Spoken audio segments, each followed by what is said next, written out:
हिरण्यबाहवे हिरण्यवर्णाय हिरण्यरूपाय हिरण्यपतये अम्बिकापतये उमापतये पशुपतये नमो नमः।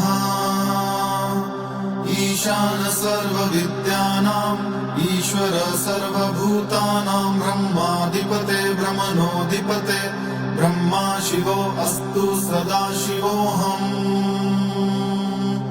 तत्पुरुषाय विद्महे वाग्विशुद्धाय धीमहि तन्नो शिव प्रचोदयात्। महादेवाय विद्महे रुद्रमूर्तये धीमहि तन्नो शिव प्रचोदयात्। नमस्ते अस्तु भगवन् विश्वेश्वराय महादेवाय त्र्यम्बकाय त्रिपुरान्तकाय त्रिकाग्निकालाय कालाग्निरुद्राय नीलकण्ठाय मृत्युञ्जयाय सर्वेश्वराय सदाशिवाय श्रीमन्महादेवाय नमः। श्रीमन्महादेवाय नमः। ॐ शान्ति शान्ति शान्ति।